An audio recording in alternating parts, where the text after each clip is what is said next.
में पहली बार अरब की जमीन लरज उठी थी। एक तरफ 60,000 का लश्कर और पहाड़ों जैसे हाथी। तारीख में पहली बार अरब की जमीन लरज उठी थी। एक तरफ 60,000 का लश्कर और पहाड़ों जैसे हाथी। लेकिन फिर आसमान से वो फौज उतरी जिसने दुनिया को हैरान कर दिया। वो ना इंसान थे न फारिश्ते। आए कांकारी ने हथियों के जिस्मों को चलनी कर दिया और देखते ही देखते वो लश्कर खाए हुए भूसे की तरह हो गया। आए कंकारी ने हथियों के जिस्मों को चालनी कर दिया और देखते ही देखते वो लश्कर खाए हुए भूसे की तरह हो गया। कहानी की शुरुआत यमन के गवर्नर अब्राहा से होती है। उसने देखा कि पूरे अरब के लोग साल में एक बार हज करने मक्का जाते हैं, जबकि वहां सिर्फ एक पुराना पत्थर का घर काबा है। अब्राहा को ये बात हजम नहीं हुई। उसने सोचा, क्यों न मैं यमन में एक ऐसा शानदार महल चर्च बनाऊं कि दुनिया काबा को भूल जाए। उसने अल खुलैस नाम की एक इमारत बनवाई जो सोने, चांदी और कीमती मोतियों से जड़ी हुई थी।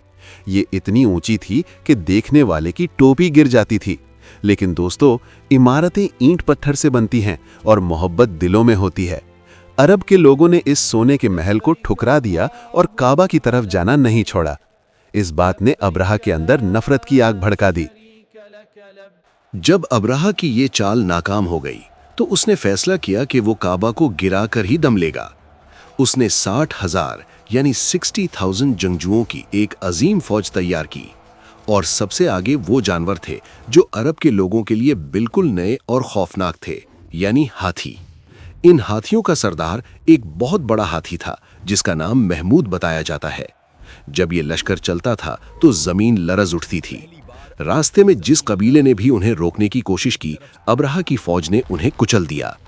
ये लश्कर तेजी से मक्का की तरफ बढ़ रहा था और मक्का वालों के पास इस ताकत का मुकाबला करने के लिए कोई फौज नहीं थी।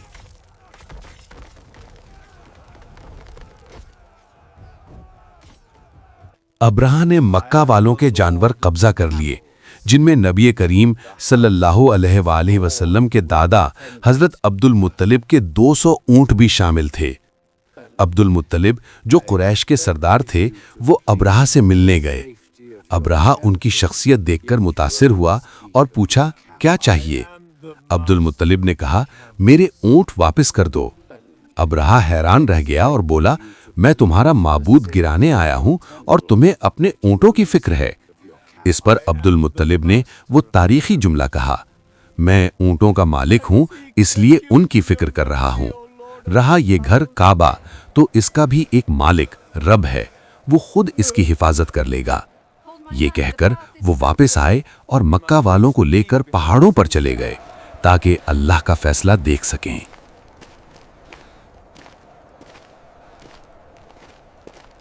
अगली सुबह अब्राहा ने फौज को आगे बढ़ने का हुक्म दिया। हाथी महमूद को काबा की तरफ मोड़ा गया, लेकिन फिर कुदरत का करिश्मा हुआ।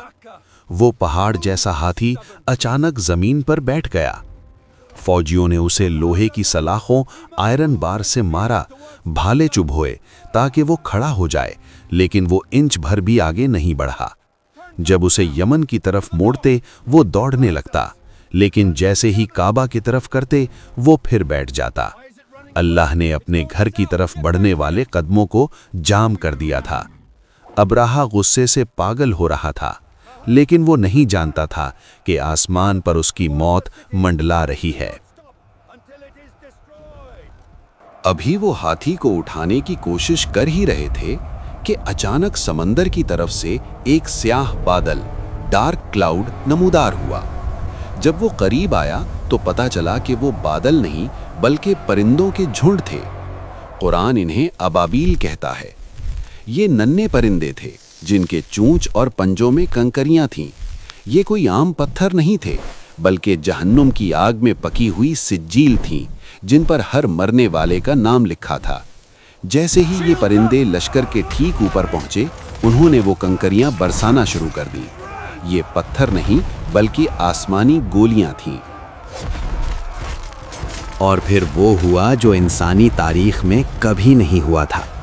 وہ ننھی سی کنکری جب کسی ہاتھی یا سپاہی پر گرتی تو وہ اس کے لوہے کے ہیلمٹ اور جسم کو چیرتے ہوئے دوسری طرف سے نکل جاتی۔